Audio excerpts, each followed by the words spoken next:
پاکستان افغانستان کا جنگ بندی کے تسلسل پر اتفاق۔ استنبول میں 25 سے 30 اکتوبر تک ہونے والے مذاکرات کے بعد ترکی اور قطر کی ثالثی میں مشترکہ اعلامیہ جاری۔ اعلامیہ ترکی کی وزارت خارجہ کی جانب سے جاری ہوا۔ جنگ بندی جاری رہے گی۔ نفاذ کے طریقہ کار پر 6 نومبر کو استنبول میں اعلیٰ سطح اجلاس ہوگا۔ فریق امن کے تسلسل کو یقینی بنانے اور خلاف ورزی روکنے پر نگراں ہوں گے۔ مشترکہ اعلامیہ سے پہلے استنبول میں ایک اور اہم دن۔ پاکستان اور افغان طالبان کے درمیان بیٹھک میں پاکستان نے واضح کر دیا، افغان سرزمین پاکستان دشمن سرگرمیوں کے لیے استعمال نہ ہو۔ وزیر دفاع خواجہ آصف نے ایکس پر پیغام میں لکھا کہ افغان وفد کا کہنا تھا کہ ٹی ٹی پی کے دہشت گرد افغان سرزمین پر پاکستانی پناہ گزین ہیں۔ ٹی ٹی پی کے دہشت گرد اپنے گھروں میں پاکستان واپسی جا رہے ہیں۔ یہ کیسے پناہ گزین ہیں جو اپنے گھروں میں اسلحے سے مسلح ہو کر جا رہے ہیں؟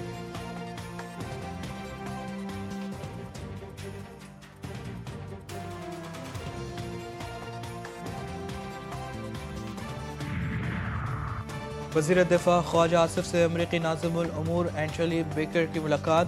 باہمی دلچسپی کے امور، دو طرفہ دفاعی تعاون کو مزید وسعت دینے پر تفصیلی تبادلہ خیال۔ خواجہ آصف نے کہا، پاکستان امریکہ کے باہمی احترام اور مشترکہ مقاصد پر مبنی تعلقات رکھتا ہے۔ دونوں فریقوں سے دو طرفہ تعلقات پر اطمینان کا اظہار کیا۔ ملاقات میں اتفاق ہوا کہ افغان سرزمین سے پیدا ہونے والے چیلنجوں سے مؤثر طریقے سے نپٹا جانا چاہیے۔ پاکستان افغان سرزمین سے دہشت گردی برداشت نہیں کرے گا۔ افغان طالبان بھارتی حمایت یافتہ گروہوں کے خلاف کارروائی کے بجائے ان کی پشت پناہی کر رہے ہیں۔ خیبر پختونخوا اور ملک بھر سے دہشت گردی کا مکمل خاتمہ کیا جائے گا۔ فیلڈ مارشل کا ڈور ٹو پیغام۔ عاصم منیر کا پشاور کا دورہ۔ کور کمانڈر پشاور سے استقبال کیا۔ کور کمانڈر پشاور میں سیکورٹی صورتحال پر بریفنگ دی گئی۔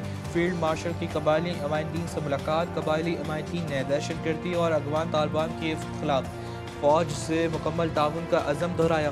فیلڈ مارشل نے پاک افغان کشیدگی کے دوران سیکورٹی فورسز کے ساتھ تعاون پر قبائلی عوام کو خراج تحسین پیش کیا۔ کہا، گزشتہ چند برسوں میں پاکستان نے افغانستان کے ساتھ تعلقات بہتر بنانے کے لیے سفارتی اور معاشی اقدامات کیے۔ پاکستان افغانستان سمیت اپنے تمام ہمسایوں سے امن چاہتا ہے۔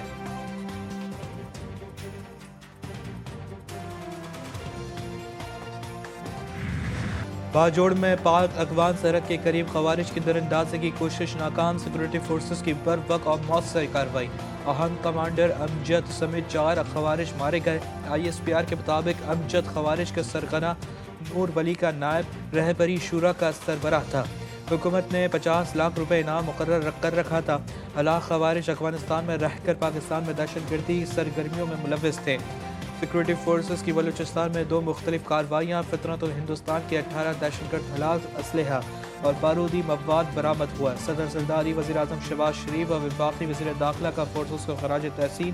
وزیر اعلیٰ سرفراز بگٹی کہتے ہیں، دہشت گردی کے خلاف فورسز کی کارروائیاں قابل ستائش ہیں۔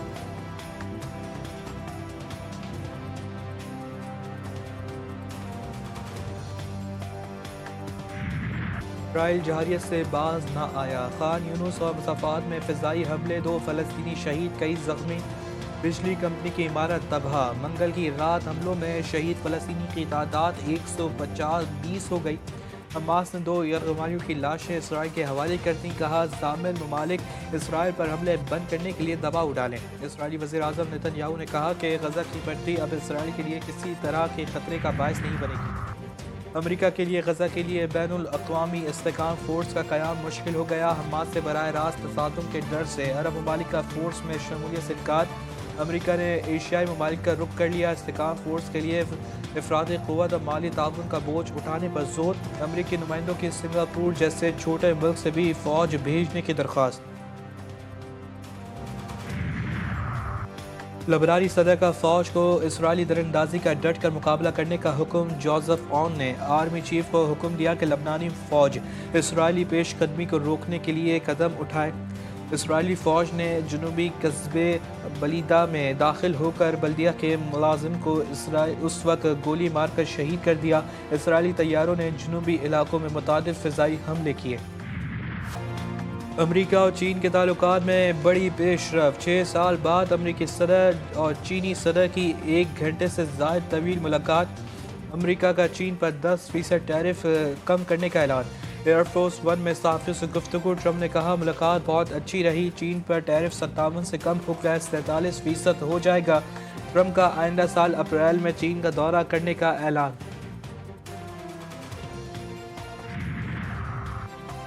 ایوان صدر میں بڑی بیٹھک، صدر اور وزیراعظم شہباز شریف کی ملاقات۔ آزاد کشمیر میں حکومت کے قیام سمیت اہم قومی اور سیاسی امور پر تفصیلی مشاورت۔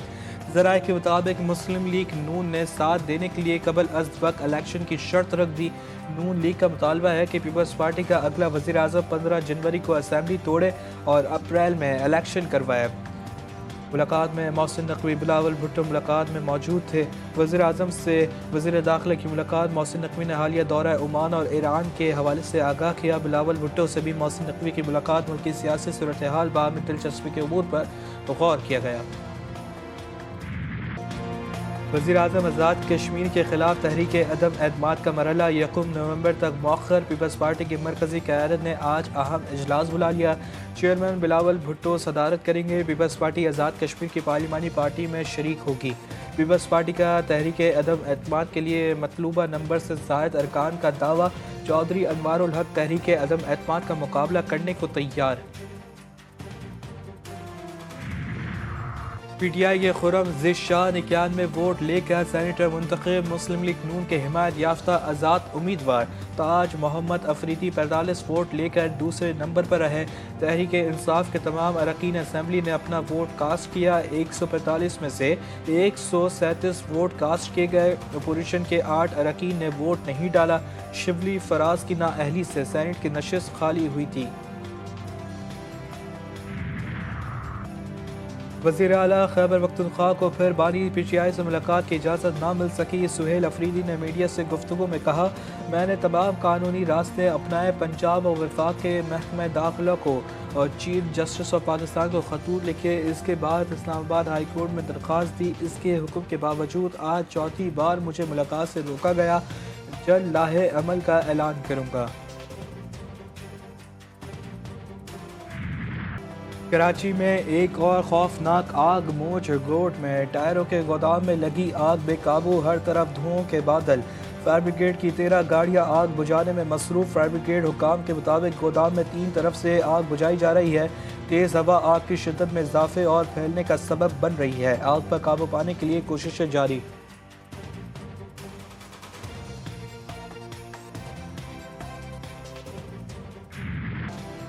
شہر قائد میں ای چالان کا تیسرا روز، شہریوں پر بھاری۔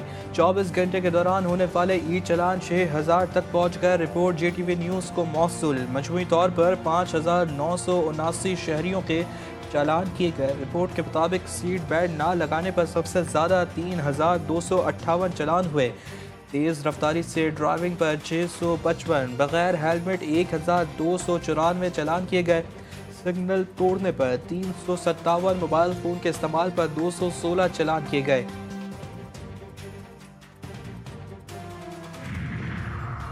کراچی میں ای چالان نافذ، لیکن ڈمپر مافیا کو لگام ڈالنے والے میں انتظامیہ ناکام۔ کورنگی میں موٹر سائیکل سوار پر ڈمپر چڑھ دوڑا، 40 سالہ اقرار جہاں باغ مشتعل افراد نے ڈمپر کو آگ لگا دی۔ C C T V footage G T V news نے حاصل کر لی۔ حادثہ ٹریفک پولیس اہلکار کی موجودگی میں پیش آیا۔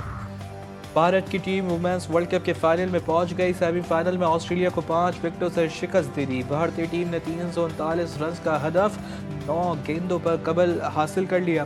جمائما نے ناقابل شکست 127 رنز بنائے۔ آسٹریلوی ٹیم پہلے کھیلتے ہوئے 338 رنز پر آل آؤٹ ہو گئی تھی۔ فائنل میں اتوار کو بھارت کا مقابلہ جنوبی افریقہ سے ہوگا۔ پاکستان اور جنوبی افریقہ کے درمیان دوسرا ٹی20 میچ آج قذافی اسٹیڈیم میں کھیلا جائے گا۔ میچ میں ایک روز قبل دونوں ٹیموں کی پریکٹس۔ جنوبی افریقہ کو سیریز میں 1-0 کی برتری حاصل۔